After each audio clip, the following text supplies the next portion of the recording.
तो सबसे पहले मैं म्यूचुअल फंड से स्टार्ट करता हूँ कि म्यूचुअल फंड क्या होता है हमारे व्यूअर्स के लिए। तो म्यूचुअल फंड भी एक वो व्हीकल है जो मेरे पैसे को ग्रोथ की तरफ पहुँचाएगा, जिसमें हम सब पैसा डालते हैं, आप डालते हैं, मैं डालते हैं। अब हम लोग मार्केट एक्सपर्ट्स नहीं है, एज अ कॉमन मैन हम लोग मार्केट एक्सपर्ट्स नहीं है, तो हम एक फंड मैनेजर को अपॉइंट करते हैं जो कि एक मार्केट एक्सपर्ट है, जो 24 घंटे मार्केट्स पे अपडेट रहता है, जिसकी एक एनालिस्ट की टीम होती है, जिसका काम है इस जो कलेक्टेड पैसा है उसको हमारे बिहाफ में इन्वेस्ट करने का।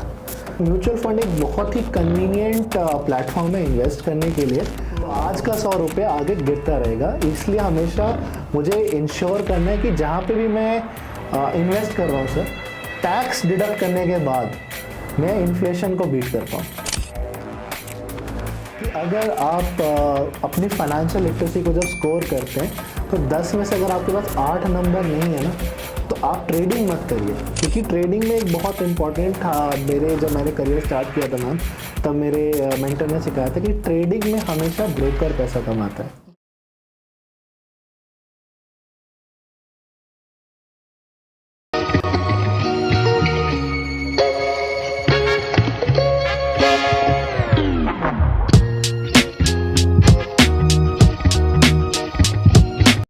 सभी लोगों को मेरा नमस्कार। मैं डॉक्टर ममता। आज हम धांसू चर्चा पे बात करेंगे एक बहुत इंपॉर्टेंट टॉपिक के बारे में, फाइनेंशियल हेल्थ, या अपने पैसे को हम कैसे बचाएं, कैसे इन्वेस्ट करें और इसको पैसा रिटर्न्स के लिए कैसे लगाएं, और इस टॉपिक से हमारी मेंटल हेल्थ कैसे जुड़ी हुई है, या हम अपने को स्ट्रेस से कैसे बचा सकते हैं। तो इसके लिए हमारे साथ एक बहुत स्पेशल गेस्ट हैं, mister Ritvik Singh Rautela, CFA CWM, जो head of the product and vice president हैं वाइस फिनसर्व कंपनी के। 14 ईयर से ये कंपनी है नोएडा में, और काफ़ी इनको बहुत अच्छी नॉलेज है इस टॉपिक की, तो ये इसके बारे में हमें डिटेल्स आज डिस्कस करेंगे। Welcome sir on our channel. Thank you so much ma'am for having me. Viewers के लिए मैं थोड़ा ये समराइज आपसे करवाना चाहूँगी, what is SIP, mutual fund क्या है, थोड़ा सा उनको समझ आएगा कि SIP पे अगर हम बात करें तो what is SIP, what is mutual fund, तो इसके बारे में आप थोड़ा सा एक्सप्लेन अगर करेंगे तो। जी मैम, तो सबसे पहले मैं म्यूचुअल फंड से स्टार्ट करता हूँ कि म्यूचुअल फंड क्या होता है हमारे व्यूअर्स के लिए। बहुत आसान भाषा में, म्यूचुअल फंड एक व्हीकल है। जैसे मुझे अगर यहाँ से मुंबई जाना है, मैं कैसे जा सकता हूँ? मैं अलग अलग व्हीकल से जा सकता हूँ। मैं बाय कार जा सकता हूँ, एक रोड ट्रिप कर सकता हूँ अपने दोस्तों के साथ। मैं ट्रेन से जा सकता हूँ, मैं प्लेन से भी जा सकता हूँ। राइट। तो एक व्हीकल के थ्रू मुझे जाना है। अब मुझे मेरे को अपने पैसे को कहीं पहुँचाना है, तो ऐसे ही म्यूचुअल फंड भी एक वो व्हीकल है जो मेरे पैसे को ग्रोथ की तरफ पहुँचाएगा, जिसमें हम सब पैसा डालते हैं, आप डालते हैं, मैं डालते हैं। अब हम लोग मार्केट एक्सपर्ट्स नहीं है, एज अ कॉमन मैन हम लोग मार्केट एक्सपर्ट्स नहीं है, तो हम एक फंड मैनेजर को अपॉइंट करते हैं जो कि एक मार्केट एक्सपर्ट है, जो 24 घंटे मार्केट्स पे अपडेट रहता है, जिसकी एक एनालिस्ट की टीम होती है, जिसका काम है इस जो कलेक्टेड पैसा है उसको हमारे बिहाफ में इन्वेस्ट करने का। तो जैसे मैंने कहा, जैसे प्लेन है, प्लेन का भी एक पायलट होता है जो कि क्वालिफाइड है, वैसे एक फंड मैनेजर है जो कि आपके पैसे को ग्रोथ की तरफ पहुंचाएगा।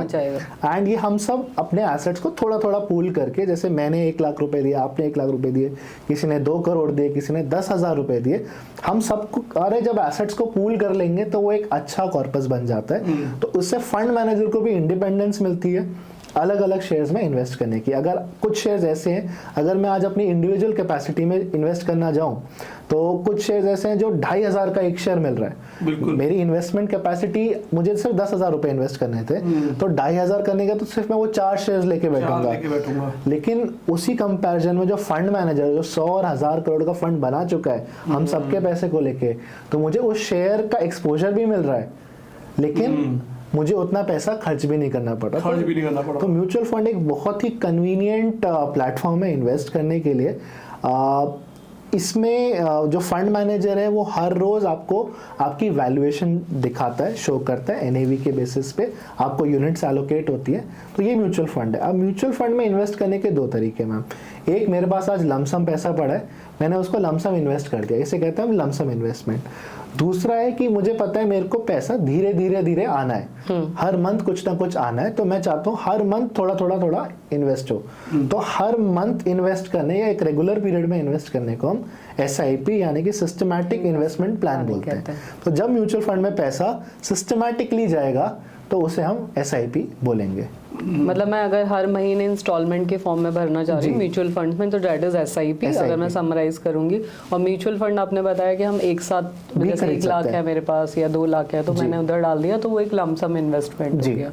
और म्यूचुअल फंड में जैसे आपने समझाया कि we have a fund manager, जो मतलब जैसे अगर मैं 10,000 के खुद शेयर खरीदती हूँ या स्टॉक पे इन्वेस्ट करती हूँ तो मैं कम खरीद पाऊंगी, या वो हमारे फंड को प्रॉपर्ली मैनेज कर पाएंगे। क्योंकि ये भी लोगों के पास कंफ्यूजन होता है कि हम डायरेक्ट क्यों नहीं जा रहे। जैसे मेरे कई फ्रेंड्स हैं, यही मैं वो शेयर खरीदते हैं, वो खरीदते हैं, पर जैसे मेरे मन में डाउट रहता है कि जो मैंने शेयर्स का लोगों से सुना है कि कुछ बढ़ते हैं कुछ कम कर वो होते हैं, तो लोगों का एवरेज वही रहता है, और फिर आप उसमें अपना दिमाग लगा रहे हैं, अपनी एक्टिविटी कर रहे हैं। तो जिसका काम है, मुझे लगता है, जैसे मैं डेंटिस्ट हूँ तो मुझे दांत के बारे में पता है, मैं बाकी चीजें नहीं अच्छे से कर सकती, तो फाइनेंशियल के लिए जो एक्सपर्ट है मेरे हिसाब से वो ज्यादा अच्छा कर पाएंगे। तो इसको थोड़ा सा जैसे व्यूअर्स के लिए, क्योंकि लोग इसमें ना बहुत टाइम अपना पैसा खराब कर देते हैं, they don't take risk after that. मैंने लोगों से सुना, एक लेक्चर मैं सुन रहा था अभी, एक लेक्चर में मैं गया था जहाँ से आप लोगों से मुलाकात हुई, तो उस लेक्चर में मुझे सिर्फ ये समझ में आया कि जो डाटा दिया है, अभी मुझे उसके डाटा का मैं एग्जैक्ट नहीं बता पाऊंगा क्योंकि लेक्चर वो आप मुझे बताइएगा, कि एक डाटा दिया गया है कि इतने लोगों ने जो इन्वेस्ट करा है पिछले, जो ये RBI का ही डाटा था मेरे ख्याल से, 93% लोगों को जो है लॉस हुआ था, ऐसा कुछ डाटा था, और सिर्फ 7% लोगों को उसके अंदर गेन हुआ। और जबकि जगह जगह ये दिखाया जा रहा है कि SIP करो, गवर्नमेंट भी पीछे पड़ी हुई है कि SIP में डालो, म्यूचुअल फंड में डालो। तो मैं ये चीज ना बड़ा कंफ्यूजिंग है कि अगर हम लोग SIP में, म्यूचुअल फंड में पैसा डाल रहे हैं, इसको हम लोग बोलेंगे रिस्क मैनेजमेंट जी। तो क्या लोगों के दिमाग में भरा जा रहा है कि SIP करनी है और म्यूचुअल फंड में डालना है, और 93% लोगों को जो है इसमें लॉस भी हो रहा है। तो यहाँ पे क्या टेक है आपका? मैं आपको करेक्ट करूंगा सर, मुझे नहीं मतलब जी प्लीज। म्यूचुअल फंड में इसलिए प्रमोट कर रहे हैं सर, जैसा मैम ने कहा, लोग डायरेक्ट स्टॉक्स करना चाहते हैं, एग्जैक्टली वहां पे लॉस है लोगों को। मुझे ये डायरेक्ट स्टॉक्स में लॉस हो रहा है। और डायरेक्ट स्टॉक्स के लिए मैम आपने बहुत सही बोला कि हम अलग अलग अपने प्रोफेशंस में, आप डेंटिस्ट हैं, कोई इंजीनियर है, हम अपने प्रोफेशन को बखूबी जानते हैं। इसका मतलब अगर जो डायरेक्ट स्टॉक्स में कोई जा रहा है, सपोज मेरे को एक फ्रेंड ने मेरे से बोला कि ये वाला शेयर खरीद ले, राइट सर, मेरे फादर ने आज तक जो है शेयर 1-2 बार कभी खरीदे थे जी, हमेशा लॉस में रहे होंगे जी, तो हमारे को क्या सिखाया गया, कभी खरीदना नहीं है, बिल्कुल सिर्फ एक LIC ले ले बेटा, उसके पीछे नहीं बिल्कुल सही कहा सर। भाई मैं 40 साल का हो गया जी, अब मेरे को ये बताया गया कि LIC ले ले, मेरे सिर्फ 1-2 LIC है, बहुत बेसिक पैसे की है, बहुत बड़ा अमाउंट मैंने नहीं डाला है इस चीज के अंदर। तो उस चीज को अब कैसे हम लोग, मतलब डायरेक्ट स्टॉक के लिए मतलब एक फंड मैनेजर चाहिए नहीं चाहिए, एक क्वेश्चन ये हो गया जी, जो भी डॉक्टर साहब ने पूछा है। और अगर हम लोग पहले इसी पे बात करते हैं सर, मैम ने जैसा कहा कि डायरेक्ट शेयर्स में ये लोग बहुत इन्वेस्ट कर रहे हैं, और कोविड के बाद सबसे ज्यादा मैडम, क्योंकि लॉकडाउन में हम सबके पास बहुत फ्री टाइम था और मार्केट्स बहुत ही ऊपर नीचे हो रही थी, सबने सोचा पैसा बनाते, तो हमारे को एक एडिक्शन सा भी आजकल लग गया है स्टॉक्स में इन्वेस्ट करने का। तो 6,000 स्टॉक्स है मैम बॉम्बे स्टॉक एक्सचेंज में, 6,000 स्टॉक्स हैं। अब क्या मैं हर स्टॉक की बैलेंस शीट पढ़ सकता हूँ? क्या मैं हर स्टॉक की अर्निंग्स पढ़ सकता हूँ, उनकी मैनेजमेंट को समझ सकता हूँ? आधों को लोग तो उनके बिजनेस को नहीं समझ पाएंगे क्योंकि इन बिजनेसेस में वो कंपनीज हैं, तो बिना समझे इन्वेस्टमेंट करेंगे तो sir there are high chances मेरे को हमेशा लॉस ही होगा। वही इन कंपैरिजन म्यूचुअल फंड में सर एक फंड मैनेजर है जिसका 24 घंटे का काम ही इन कंपनीज को पढ़ना, उन्हें समझना और फिर राइट कंपनी को सेलेक्ट करना है। तो इसलिए म्यूचुअल फंड को गवर्नमेंट प्रमोट कर रही है क्योंकि एक क्वालिफाइड मैनेजर आपके लिए इन्वेस्ट कर रहा है वर्सेस आप खुद कोई ना कोई 1-2 स्टॉक्स को परचेज और सेल कर रहे हैं। फिर मैं सर के डेटा पे आऊँगा सर। सेबी ने ये जस्ट रिसेंटली डेटा निकाला है कि आउट ऑफ 100% इन्वेस्टर्स जो कि डायरेक्टली स्टॉक्स में इन्वेस्ट करते हैं, 90% इन्वेस्टर्स FD के रिटर्न को भी बीट नहीं कर पाते। हाँ, यही शायद डाटा था, मैं कंफ्यूज था, RBI नहीं, सेबी के डेटा से 90% लोग FD को ही नहीं बीट कर पा रहे, सेल्फ इन्वेस्टमेंट है। तो मतलब एक ड्राइवर पे भरोसा कर रहे हैं प्लेन में, डॉक्टर्स पे भरोसा करता है पेशेंट जी, तो एक फंड मैनेजर पे हमें भरोसा करना पड़ेगा। एक अच्छा कंपनी हमें चूज करना पड़ेगा जो हमें सही गाइडेंस दे पाए कि आप ये करिए और ये मत करिए। बिल्कुल, जिसका काम है उसी को अच्छा है, मतलब वही ज्यादा अच्छे से कर सकता है। इट इज लाइक कि एयरप्लेन खड़ा है, फ्यूल सब है, मैं एक इंजीनियर हूँ, मैंने पढ़ा था कैसा होता है, तो आज मैं चलाना शुरू कर दूं, ऐसा नहीं होगा। ऐसा नहीं होगा, ऐसा नहीं करना you चाहिए। need a good driver Yes. just to drive that thing, right? Correct, sir. तो good driver is always good, मतलब good guidance is always important. Always important. मैंने एक Good guidance. पॉडकास्ट में भी अभी यही सुना था कि जैसे जो लोग ट्रेडिंग करते हैं या शॉर्ट टर्म ट्रेडिंग ज़्यादा करते हैं, तो उसमें भी बहुत मतलब जितनी SIP हमारी 2 महीने की पूरे डेटा है इंडिया का, उससे ज़्यादा के लॉसेस हुए हैं उसमें। बिल्कुल मैम। मतलब कुछ मतलब I don't remember the exact data, 5600 crore का बताया गया। ट्रेडिंग हाँ 5600 करोड़ के आसपास का, मतलब ये सही डाटा है गलत है हमें नहीं ट्रेडिंग पता। में उतना लॉस हुआ है जितना 2.5 महीने की SIP इंडिया में होती है, बिल्कुल जो सर। डायरेक्ट ट्रेडिंग कर रहे हैं, क्योंकि वो जल्दी टाइम में बेच देते हैं। लोगों को लगता है एकदम पैसा डबल हो जाए, या जहां बढ़ा वहां बेच दिया। मतलब मुझे तो ये चीजें समझ नहीं आती, मैं समझना भी नहीं इस चाहती। पे हाँ, मतलब म्यूचुअल वो- मैंने तो जैसे म्यूचुअल फंड्स और SIP लिया है, जी। लेकिन इसमें थोड़ा सा व्यूअर्स को ज्यादा हो जाएगा तो बेटर रहेगा उनके लिए। मैं सारे व्यूअर्स को ये रिकमेंड करूंगा सर आपके माध्यम से कि अगर आप अपनी फाइनेंशियल लिटरेसी को जब स्कोर करते हैं, तो 10 में से अगर आपके पास 8 नंबर नहीं है ना, तो आप ट्रेडिंग मत करिए। क्योंकि ट्रेडिंग में एक बहुत इंपॉर्टेंट था, मेरे जब मैंने करियर स्टार्ट किया था मैम, तब मेरे मेंटर ने सिखाया था कि ट्रेडिंग में हमेशा ब्रोकर पैसा कमाता है। राइट। आप खरीदेंगे चाहे बेचेंगे, आप प्रॉफिट में खरीदें चाहे आप लॉस में खरीदें, ट्रेडर को तो पैसा, जो ब्रोकर है आपका, उसको उसकी कमीशन पूरी मिल रही है। लेकिन आप सिर्फ कि मेरा पैसा डबल हो जाने के चक्कर में हम बच्चों को ये जरूर सिखाते हैं कि जुआ मत खेलिए, लेकिन जुआ भी तो यही है, जुआ ही हो गया ये तो एक आप तरीके बिना से किसी कंपनी को जाने बिना कि उस कंपनी वो क्या करती है, उसके प्रॉफिट्स कैसे हैं, उसकी कंपनी को मैनेज कौन कर रहा है, उसके कितने लोन्स हैं, ये सब जाने बिना आप ये सोच रहे हैं कि आज ये कंपनी बढ़ेगी और मैं इसमें पैसा डाल रहा हूँ, तो ये जुए बराबर ही है। और मार्केट यही चाहती है, गवर्नमेंट यही चाहती है कि इन्वेस्टर्स अवेयर रहें, इन सब चीज़ों में ना पड़े।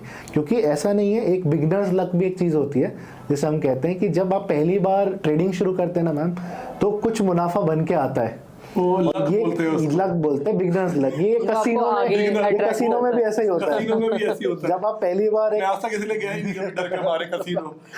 ये बताते हैं कि एक बार अगर आपने खेलना शुरू कर दिया तो आप हार जाओगे जी, और बाद में, और आप रोते हुए बाहर निकलो। रोते हुए बाहर निकलो। नहीं, कोई गैम्बलर आज तक ऐसे बिलियनियर तो नहीं बना, इतने सारे लोग बने होंगे, गैम्बलर। हमें नहीं पता। हमें तो भाई यही सिखाया गया कि जाओ तो दूर से देखो, जी जी और जी। बाकी आपको लक आजमाना है तो आप अपना जाइए, फिर तो थोड़ा अमाउंट फिर आप उस अमाउंट को लेके जाइए कि ये फिक्स करना है अमाउंट कि ये मैं भाई खो जाऊंगा। अगर इसके बाद अगर हार गया तो मैं फिर बाहर आना नहीं। नहीं सर, ये नहीं, नहीं मेंटालिटी होनी चाहिए कि अगर मैं ये पैसा लेके जा रहा हूँ जुआ खेलने, तो ये पूरा मैं खो के आऊंगा। ओके आऊंगा। जी, अच्छा, तो तभी आपको ट्रेडिंग करने जाना चाहिए और उतने ही पैसे के साथ जाना चाहिए, उसके अलावा नहीं। मतलब ये प्रॉपर जुआ खेलने जा रहे हैं। बिल्कुल बिल्कुल ओहो। सर, बिल्कुल। मतलब सेफ इन्वेस्टमेंट में अपना म्यूचुअल फंड और SIP, म्यूचुअल फंड्स है, SIPs हैं, और इससे मैं आऊंगा मैडम रिस्क प्रोफाइल पे। रिस्क प्रोफाइल एक ये मेरा वही आने वाला था, जी। मैंने लिख के रखा हुआ है। रिस्क प्रोफाइल अपनी समझना बहुत इंपॉर्टेंट है मैम। कुछ रिस्क प्रोफाइल एज के हिसाब से रखते हैं, जैसे कि अगर मैं बोलूँ आज मैं 30 साल का हूँ, तो मेरी रिस्क प्रोफाइल अग्रेसिव होनी चाहिए, क्योंकि अभी मेरे पास इतनी लाइबिलिटीज़ नहीं है, बच्चों की एजुकेशन नहीं है, तो मैं रिस्क ले सकता हूँ। और रिस्क लेने के बाद अगर कुछ लॉसेज हो जाते हैं तो मेरे पास टाइम है उनको रिकवर करने के लिए। वही कुछ जो अपने रिटायरमेंट के पास जा रहे हैं, जिन्होंने कॉर्पस एक्यूमुलेट किया, अपने PF में कुछ एक्यूमुलेट किया, कुछ FDयां करी हैं, वो अपने रिटायरमेंट की तरफ को जा रहे हैं, वो ज़्यादा रिस्क नहीं ले सकते क्योंकि वो उनके रिटायरमेंट को फंड करना है। तो रिस्क प्रोफाइल, लेकिन मैडम ये सबका इंडिविजुअल होता है। मतलब मैंने ऐसे 20 साल के और मतलब 20 से 30 साल के ब्रैकेट के लोग भी देखे हैं जो कि बहुत ही कंजर्वेटिव हैं, सिर्फ FDs में इन्वेस्ट करना चाहते हैं। मैंने 80 साल के ऐसे जवान सीनियर सिटीजन देखे हैं जो कि पूरा इक्विटी में इन्वेस्ट करना चाहते हैं। Very good. तो क्योंकि उनको पता है कि मेरी कहीं और से रेंटल इनकम आ रही है, कहीं से कंसल्टेंसी इनकम आ रही है। तो अपनी रिस्क प्रोफाइल को हमें हमेशा इन्वेस्ट करने से पहले देख लेना चाहिए कि जी सर। मैं यहाँ पे अभी रिस्क प्रोफाइल, आपने एक वर्ड बोल दिया जी, तो मैं कैसे देखूं कि मेरा रिस्क प्रोफाइल क्या है? Right sir. I am a doctor, right, I am practicing from last 17 years, doctor Mamta, doctor Gaurav ji. अब मेरा रिस्क प्रोफाइल क्या है, उसके लिए फिर मैं आपके साथ बैठूं कि भाई डॉक्टर साहब मुझे आप बताओ सारी चीजें ऐसे। जी सर, एक बेसिक क्वेश्चन आंसर्स होते हैं सर, कि अगर मैं 4-5 क्वेश्चंस आपको पूछूंगा, उससे आपका रिस्क प्रोफाइल मुझे समझ में आ जाएगा। ओके। जैसे कि फॉर एग्जांपल सर, क्या अगर आप जो पैसा इन्वेस्ट कर रहे हैं वो अगर 10% गिर जाता है, क्या वो आपके लिए एंजाइटी क्रिएट करेगा? जो मैं इन्वेस्ट कहाँ कर रहा हूँ? म्यूचुअल फंड्स में, एफडी में। हम तो देखते भी नहीं है उसको अभी, अब पहली बार तो शुरू करी हमने, हमें तो पता नहीं था। नहीं चलिए, आप अगर सपोज एफडी में ही आपने 10 लाख रुपए डाले, यहाँ पे तो एफडी भी नहीं है। नहीं ये जी ये जो हमने इसमें मैं इसको ऐसे बोलूंगा, हमने ना हमेशा डूबते हुए देखा है पैसा। जी जी भाई जो ये बोला जाता है कि पैसा डूब जाएगा जितना, लेकिन एफडीज में भी अगर आप टैक्स दे रहे हो तो मेरे ख्याल से वो 8% का भी 6% ही रह जाता है। 8% तो मैम, क्योंकि उसमें तो आपको टैक्स देना ही है। एफडी तो हमारे को 8% बहुत मुश्किल से मिलती है। मुश्किल से, हाँ। वो 6%, 5% मिलता है। उस पे भी मैं 30% के ब्रैकेट में टैक्स पे कर दे रहा हूँ। तो मेरे पास एक्चुअली में सर कुछ नहीं बच रहा, क्योंकि हम कभी फैक्टर नहीं करते महंगाई, जैसे इन्फ्लेशन हम लोग कहते हैं, देखते ही नहीं है जी। तो मेरे पास एक डेटा है सर कि लास्ट 35 साल में 100 रुपए की वैल्यू, जो आप चीज 100 रुपए में खरीद सकते थे, 100 रुपए की परचेजिंग वैल्यू आज गिर के 7.5 रुपए हो गई है। दोबारा प्लीज रिपीट। 100 रुपए की वैल्यू 35 साल में आज गिर के 7.5 रुपए हो गई है। तो इसलिए आप सुनते हो, ये डाटा है, ये डाटा है सर। आप अपने इंडिया का इन्फ्लेशन डेटा लेंगे, आपको दिखेगा। इसलिए लोग पहले कहते थे कि हमारे टाइम पे 100 रुपए में इतनी चीजें आ जाती थी। ओके आज 100 रुपए की कुछ वैल्यू ही नहीं है। तो आज से 10 साल बाद, मैं उस लेक्चर में भी मैंने समझा था, कुछ साल बाद, आज से 20 साल बाद जो हमारे पास एक 10,000 100 रुपए की वैल्यू है, वो शायद 1,000 रुपए 10,000 रुपए के नोट के बराबर हो जाएगी, ऐसा कुछ? नहीं सर, वो नहीं, उल्टा और कम हो जाएगी। तो आज सपोज जो उस टाइम पे मेरे पास 100 रुपए होते, वो 7.5 रुपए, वो 7.5 रुपए, ठीक है। तो आज ये इन फ्यूचर वो 7.5 से भी नीचे चले जाएंगे। तो आज का 100 रुपए आगे गिरता रहेगा। इसलिए हमेशा मुझे इंश्योर करना है कि जहां पे भी मैं इन्वेस्ट कर रहा हूं सर, टैक्स डिडक्ट करने के बाद मैं इन्फ्लेशन को बीट कर पाऊं। तभी मेरा पैसा ग्रो कर रहा है। इन्फ्लेशन को बीट कर पाऊं जी, ये एक पॉइंट हो गया। तभी मेरा पैसा ग्रो कर रहा है, क्योंकि मैं क्यों ग्रो करा रहा हूँ पैसे को? बच्चों की एजुकेशन के लिए। एग्जैक्टली। महंगाई एजुकेशन सेक्टर में बहुत ज्यादा है। बिल्कुल है। तो आज जो अगर सपोज फीस मेरी 20,000 रुपए जाती है महीने की, 10 साल बाद 20,000 रुपए नहीं जाएगी, बिल्कुल वो ज्यादा जाएगी। तो हमेशा अपने गोल्स को इन्फ्लेशन से एडजस्ट कीजिए। सो आज मेरा सपोज अगर गोल 10,000 का है, तो 6% या 5% जो भी इन्फ्लेशन आपको एवरेज लेना है, उसके हिसाब से फ्यूचर में क्या मेरा रिक्वायरमेंट होगा, उसको मद्देनजर रखते हुए आपको प्लानिंग करना बहुत ज़रूरी है। और सबसे ज़्यादा ज़रूरी है लोगों के रिटायरमेंट के लिए।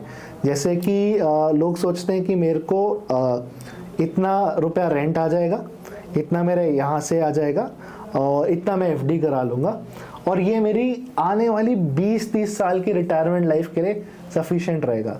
लेकिन ऐसा नहीं होता, और ऑफन क्योंकि महंगाई तो बढ़ रही है। इसमें फिर हम लोग रिस्क प्रोफाइल, जहाँ पे हमारा टॉपिक रह गया था, तो रिस्क प्रोफाइल जानना सामने वाले के लिए बहुत जरूरी है। बहुत जरूरी। आप मेरे को बता पाओगे कि if I am at my age, तो मेरी एज में ये आपका रिस्क प्रोफाइल है सर, मेरे बच्चे की एज इतनी है, छोटे बच्चे की एज इतनी है, और आपके लिए ये अचीवमेंट 10 साल बाद ये जरूरत पड़ेगी और 20 साल बाद पड़ेगी, तो आप मुझे वो डाटा दोगे सारा? बिल्कुल सर। तो उसके लिए कुछ क्वेश्चन है, तो वो आप मुझे बताओगे? जी, वो एक बेसिक क्वेश्चनर होता है। आप किसी भी फाइनेंशियल एडवाइजर से वो एक रिस्क प्रोफाइलिंग करा सकते हैं। उससे आपको भी पता चलेगा कि किन इंस्ट्रूमेंट्स को मुझे अवॉइड करना है। जैसे कि हर इन्वेस्टमेंट इंस्ट्रूमेंट अच्छा होता है, बुरा कोई नहीं है। म्यूचुअल फंड्स कुछ के लिए अच्छा होगा, कुछ के लिए खराब होगा। डायरेक्ट शेयर्स, जैसे मैडम और मैं डिस्कस कर रहे थे कि कुछ अच्छे ट्रेडर्स भी होंगे, वो 10% जो पैसा बना रहे हैं एफडी से ज्यादा, उनके लिए शेयर्स अच्छे हैं, लेकिन 90% के लिए वो खराब है। तो रिस्क प्रोफाइल मुझे ये अंडरस्टैंड करने में हेल्प करेगा कि क्या इन्वेस्टमेंट क्लास मेरे लिए अच्छा है। तो इसलिए रिस्क प्रोफाइलिंग, मतलब मैं कितना रिस्क फाइनेंशियली ले सकता हूँ, या फिर वो एज रिलेटेड भी हो गया, जैसे हम जितने वो एज रिलेटेड भी होता है मैम, उतना रिस्क हम लोग ज्यादा ले सकते हैं। और फिर बच्चे हो गए या हम थोड़ा रिटायरमेंट की तरफ जा रहे हैं, तो हम रिस्क कम करते हैं। रिस्क हमारा धीरे धीरे। एक टर्म आपने भी इक्विटी यूज किया, तो equity is different from mutual fund, क्या रहता है? Equity ma'am, equity is shares. Equity मतलब शेयर्स को हम इक्विटी कहते हैं। तो इक्विटी मतलब या शेयर्स मतलब जब किसी कंपनी का मैं ओनरशिप ले रहा हूँ, एक भागीदार बन रहा हूँ उसके, या हिस्सेदार बन रहा हूँ उसके प्रॉफिट और उसके लॉसेस में, तो उसे हम इक्विटी कहते हैं। जो म्यूचुअल फंड्स होते हैं मैम, वो भी शेयर्स में इन्वेस्ट कर रहे हैं। एक फंड, लेकिन उधर एक फंड मैनेजर इक्विटी बाय कर रहा है या शेयर्स बाय कर रहा है मेरे लिए, वहीं डायरेक्ट इक्विटी या डायरेक्ट शेयर्स में मैं कुछ शेयर्स डायरेक्ट हम लोग ले रहे हैं, डायरेक्ट बाय कर रहे हैं। मतलब म्यूचुअल फंड हमारा इक्विटी में फंड मैनेजर लगा रहा है जी, वो एक तरह जी, से। जी। एक ईटीएफ टर्म भी रहता है, जैसे मैंने जी। ईटीएफ भी सुना है। जी मैम। तो वो क्या रहता है? ETF मतलब एक्सचेंज ट्रेडेड फंड। तो अगर इस म्यूचुअल फंड को म्यूचुअल फंड जनरली शाम को आपको वैल्यू देता है, मतलब सुबह मार्केट में कुछ जो ऊपर नीचे आगे पीछे हुआ, शाम को एंड में मार्केट क्लोज पे उसकी जो वैल्यू हुई आपके यूनिट्स के हिसाब से आपको उसकी नेटवर्थ देता है। ETF मतलब इसी फंड को मैंने मार्केट में ले आया, तो ETF एक्सचेंज ट्रेडेड, आप मार्केट आवर्स में कभी भी एक्सचेंज से उस फंड को बाय कर सकते हैं, कभी भी उस फंड को सेल कर सकते हैं, उसे हम ETF कहते हैं। ETF आज की डेट पे बहुत कन्वीनियंट प्लेटफॉर्म हो गए मैम इन्वेस्ट करने के लिए। आप निफ्टी में मुझे इन्वेस्ट करना है या सेंसेक्स में मुझे इन्वेस्ट करना है, तो मैं निफ्टी या सेंसेक्स का ETF भी बाय कर सकता हूँ। तो ये एक म्यूचुअल फंड की सब क्लास है। सब क्लास मतलब इट इज सेफ कि मैंने जैसे कई पॉडकास्ट में सुना था कि कहीं पे रिटर्न्स इसमें ज्यादा रहते हैं ETF में, ऐसा कुछ रहता है ETF कि में मैम रिटर्न्स नहीं ज्यादा रहते। ETF में रिटर्न एक्सपेंसेस थोड़े कम होते हैं। ओके। क्योंकि उधर फंड मैनेजर को कुछ नहीं करना। निफ्टी को अगर वो बाय कर रहा है तो निफ्टी में निफ्टी 50 में निफ्टी इंडेक्स इंडेक्स में 50 स्टॉक्स हैं, तो फंड मैनेजर को दिमाग नहीं लगाना कि नहीं मुझे ये स्टॉक अदानी में थोड़ा ज्यादा इन्वेस्ट करना है या मुझे अभी आइशर मोटर्स बेच देना है, क्योंकि दिमाग नहीं लग रहा, जैसा है वैसे ही के वैसा आपको मिल रहा है। जैसे स्टॉक्स चेंज हो रहे हैं उसके अकॉर्डिंग वो अपने आप इन्वेस्ट होता है। तो अगर मुझे कुछ नहीं आता, मेरे पास कोई फाइनेंशियल एडवाइजर नहीं है, मुझे मार्केट की ज्यादा नॉलेज नहीं है, तो मैं सिर्फ एक ETF बाय करके छोड़ दूं।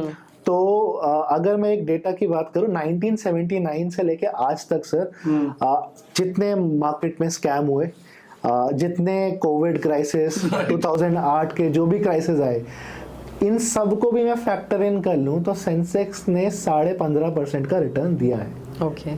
15.5%। 15.5%। ये प्रॉपर्टी से भी ज्यादा हो गया। प्रॉपर्टी से भी ज्यादा हो गया। तो मुझे इक्विटी में जब मैं इन्वेस्टमेंट करता हूं तो टाइम मेरे लिए सबसे इंपॉर्टेंट है, क्योंकि मार्केट एक साइकिल की तरह चलता है, कभी उतार होते हैं, कभी चढ़ाव होते हैं। तो मुझे कंटिन्यूअसली पेशेंस मेंटेन करके रखना है, तो मेरे रिटर्न ज्यादा बनेंगे। तो जैसा तो इसलिए ETF मुझे कुछ नहीं आता, मैं ETF में इन्वेस्ट करके रख सकता हूँ।